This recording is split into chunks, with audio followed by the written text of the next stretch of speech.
welcome back to Sonoma Brain Trust. I'm Mary Piasta, and I'm here with my co-host, Chelsie Runnings of Better Homes and Gardens, and Daren Blonski of Sonoma Wealth Advisors. And we're here just to talk to you about what's going on in California and the world. And we were in COVID. Now we've got fires out here in California, as y'all have seen on the news. And we just want to lead you through what is going on locally and further. So Daren has some specific experience beyond just being a wealth advisor to these fires and what we're going through. So Daren, can you give us a little update on what's actually happening in the season? Yeah, so let me jump into that because it's been kind of an interesting early fire season for us here in Sonoma County. In particular, Sonoma County tends to have more of our challenging fires in the late fall. This year we got some in August, and it was kind of this random sporadic event of these intense lightning strikes that all across the state. At one point I saw the numbers were about 367 different fires burning. We've now burned over 1.6 million acres in California, which is a record. And so obviously we've all been suffering from the smoke.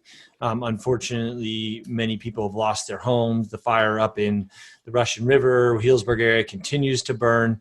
It's been a pretty trying week for us all.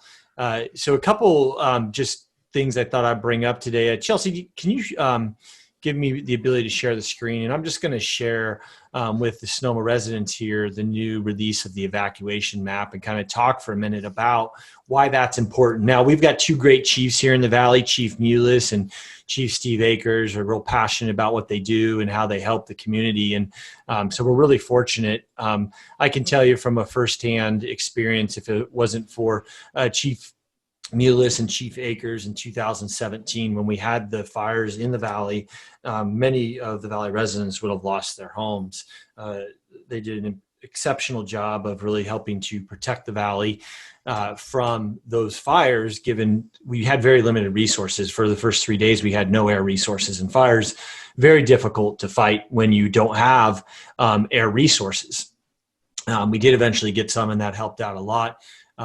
But if it weren't for those firefighters at that time, it would have been pretty brutal. So what you see in front of you is the evacuation map, and you can see how the town is split up into these different sections. Now, here's what I'll say about evacuations, right? So there's also another app that's pretty cool. It's called windy.com. You can download. It's all about watching the wind patterns, right? And where we have to be really concerned in Sonoma particular is from the northern winds. When the northern winds come in, that's what can blow a fire into town. So up in the 6F area, if we get a start up in that area, which is the more rural, you have a lot of chaparral brush, got a lot of fuel that can burn. Now, people think, hey, well, we burned a couple of years back, but the truth of the matter is we only partially burned a few years back. There's a lot of dead debris up in the hills surrounding Sonoma. And if we do get a light up there, that stuff's going to light up pretty good. So while there is some good black to protect us where the fires actually burned off areas, it's not very consistent to burn. What really saved Sonoma in 2017, especially the Agua Caliente area, was all the vineyards, right? So hats off also to all the vineyards, because that's what really acts as a fire break into the town, and that helped. But so if we do get a start up in the 6F area, then those are the different evacuation zones that you want to pay attention to. So the way evacuations work, you kind of get these warnings and then these mandatories.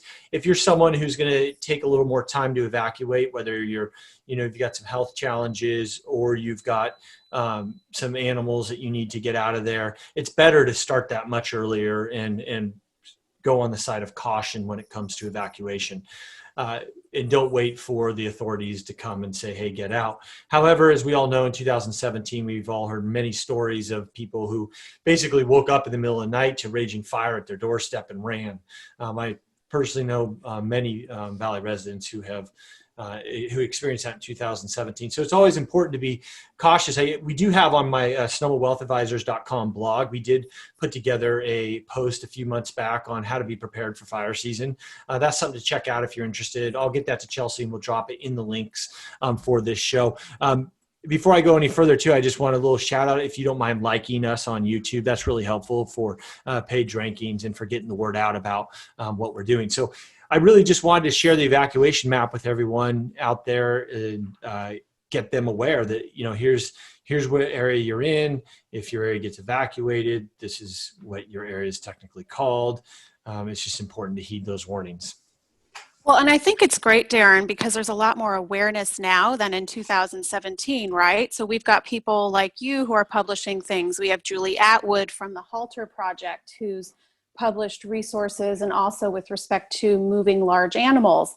So, I mean, I feel like for Sonoma, we have more resources to turn to. Yeah, I think that's absolutely right. I think we're fortunate, and we had this big fire 60 years ago, and people's awareness was raised, right? And then we over time tend to get less attuned to the potentiality of fire. But fires are a very real thing, and what's creating these more intense fires, and yeah, sure, perhaps some of it's climate change, but what's really creating these intense fires is that we don't allow the forest to burn. We don't allow nature to burn off. It's a natural way of cleansing that the natural environment has. But anytime anyone sees smoke, we put it out so quick that we don't allow for this process of all this fuel that builds up in the surrounding areas to really burn off.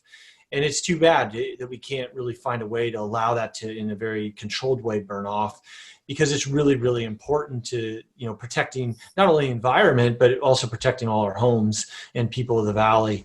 I think as a culture, we have to find a more symbiotic way of interacting with fire rather than just putting it out every time it comes in, but using it in a controlled manner.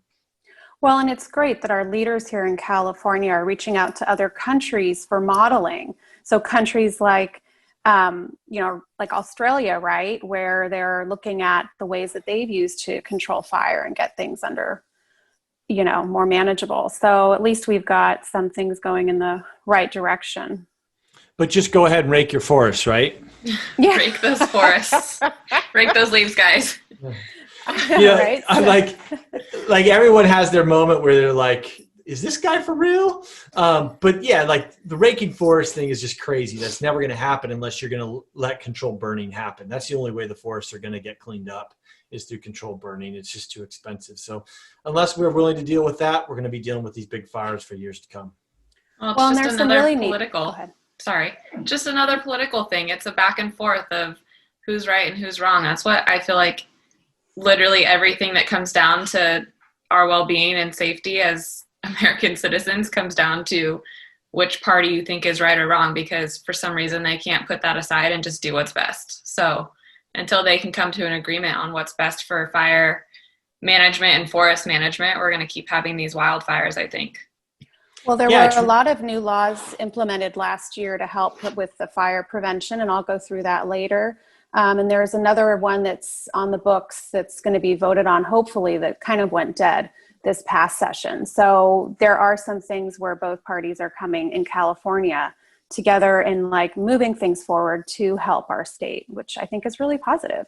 So Chelsie, how are you seeing this with respect to things in your lane?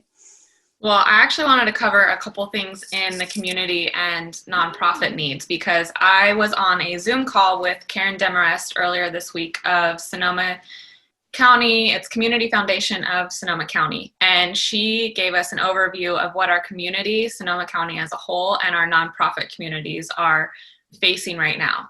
So I wanted to just share a couple of the key takeaways that I got from this Zoom meeting we had, because we had the 2017 fires, we had the multiple back-to-back, blackouts, or not blackouts, but loss of power last year. And now we had COVID. So we've had these multiple disasters year after year that are just taking a really heavy toll, not only on our local businesses, but our nonprofits. So a few of my key takeaways were that the community as a whole, what we're really seeing having our struggles be our food security. And she actually gave me this number that I think, what was it? So food banks saw a rise between 50 to 200% in people lining up for food at the food banks during COVID.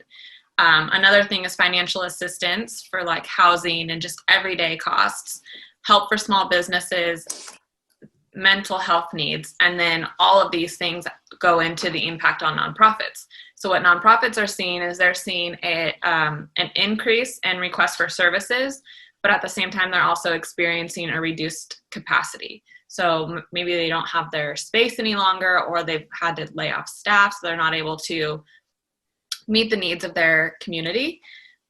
They've also had to cancel their fundraisers for the year. So their money is, it's not there.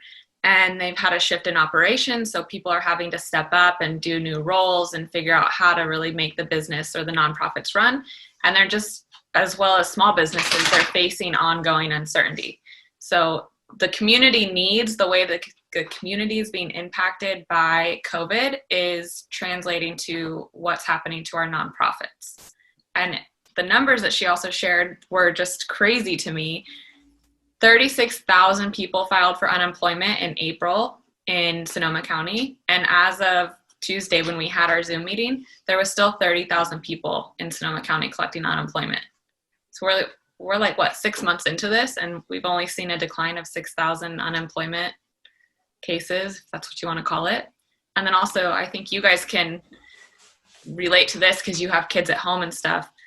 There's still 616 daycare center or childcare providers that are still shut down in Sonoma County.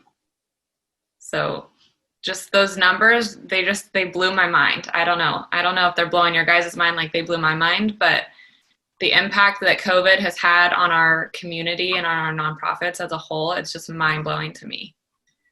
I think we're just starting to see it, and we won't even fully see it for a while. Definitely not. And 87% of the businesses in Sonoma County are considered small businesses, meaning they have 20 employees or less. So I think we've talked about this before. The loans, the small business loans and everything else we've seen coming out were really just a Band-Aid. And I think come 2021, we're really going to see the effects. Well, I think go ahead. Well, I was just going to say that this morning we had the unemployment numbers come out again, and they're again above 1 million new people claimed unemployment this morning in the United States. And, it's kind of interesting because we just keep getting this every month. I think we've had 1 week since COVID hit where we haven't had 1 million new people go on unemployment. And it's almost desensitizing, right? It's so mind-boggling. And and you've heard me talk about this in the show previously, and that is that we went through this liquidity crisis during March, and then we're entering into this phase called a solvency crisis, right? You're going to see small businesses struggle. You're going to see people who have been on unemployment not able to even find jobs. So you can be critical of the fact that someone on unemployment is making $50,000 a year prior to the federal stimulus running out. But the reality is there's not the jobs to go back to. And what jobs are there? They're minimal at best. And if you look at counties like Sonoma County that are so dependent on the tourism business and people showing up, staying in hotels, going to restaurants, walking around the square, it's really going to have an impact. So I think, Chelsie, you're right on, and that there's going to be this lag experience. And then you enter into the possibility that we're actually going to get another fire on top of the fire we just had, because usually Sonoma County doesn't really get hit with the fires till late fall. So it's really a difficult time. And I think it's people need to be, and this is what we coach people in our practice with, keep those emergency funds put together, keep those budgets put together.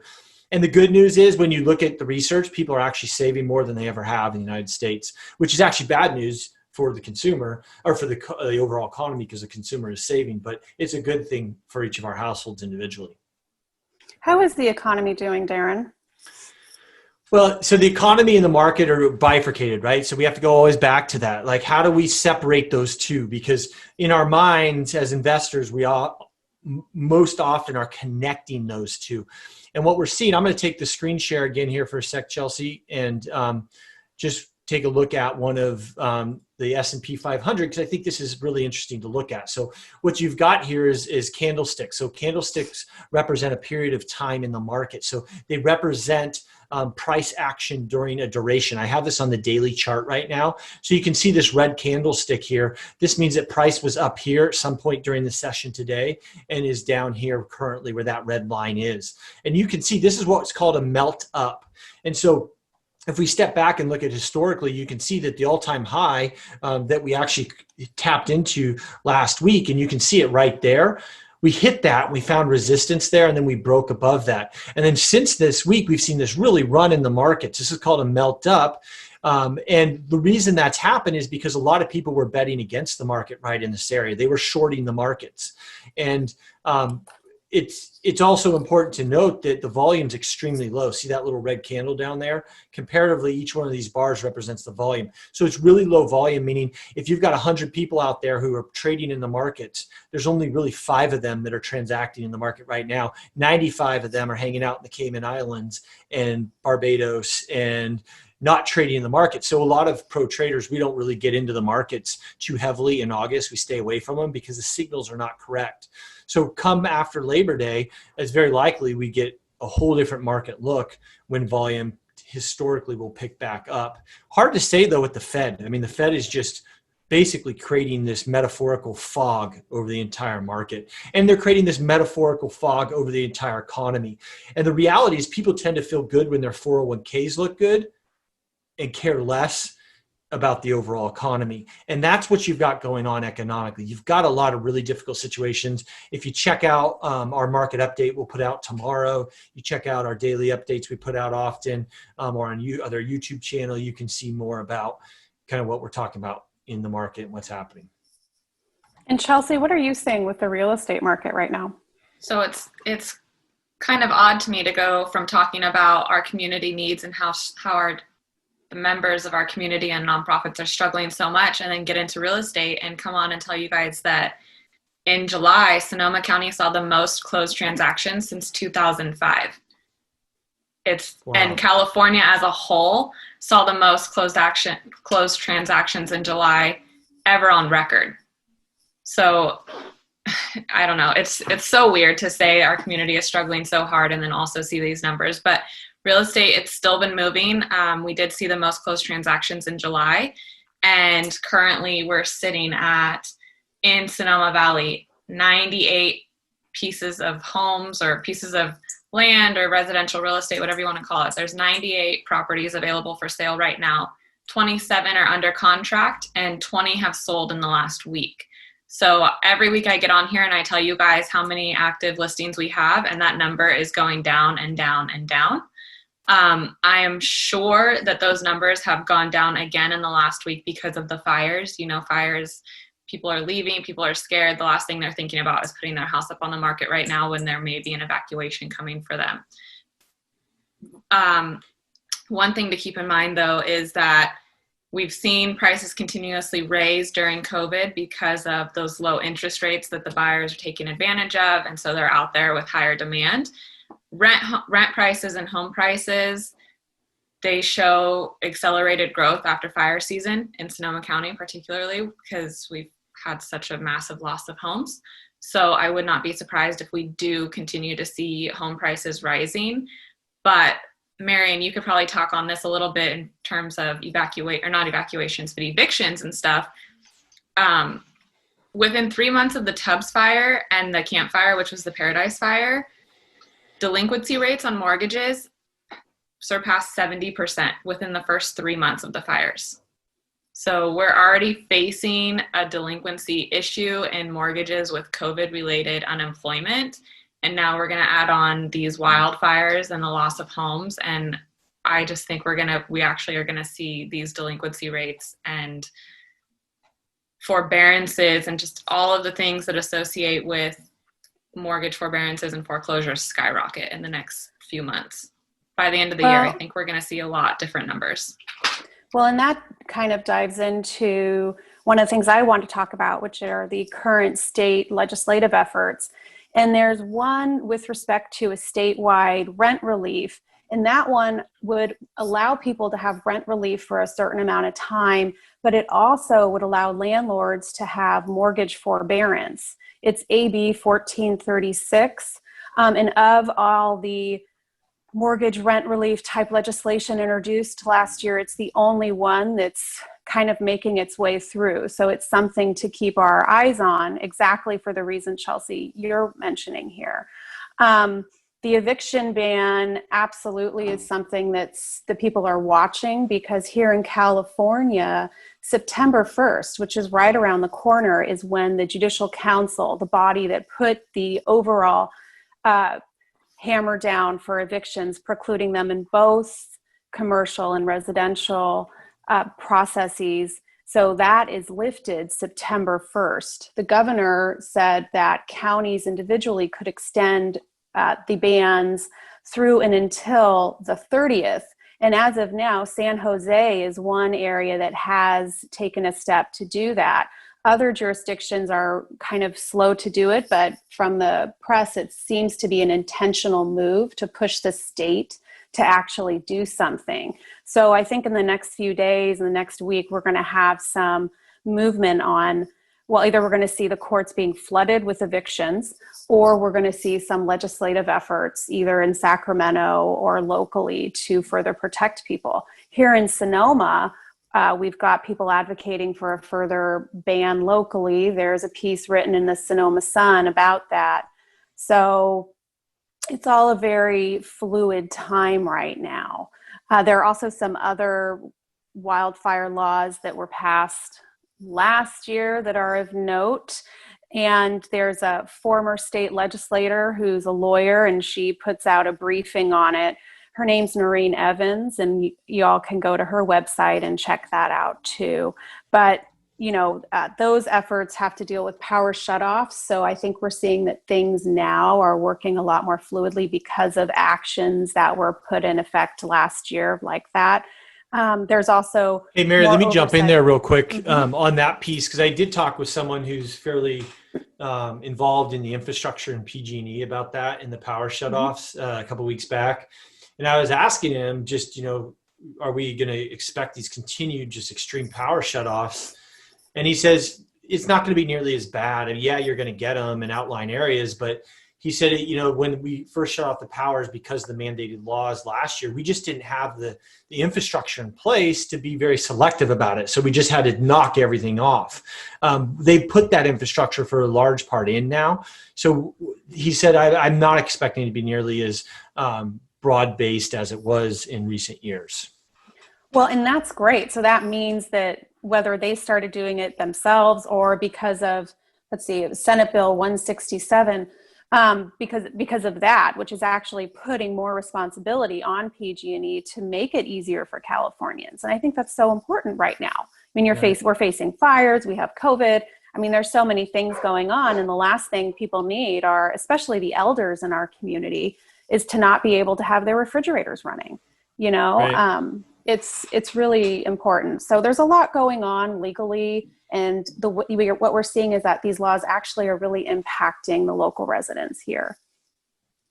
I think you really hit on an important point there, Mary, and that's, the impact on the elderly. I was just speaking with a fire evacuee victim from this week, and they were just telling me that, they lost all their food in their fridge and all their freezer food, which was their kind of food storage, right?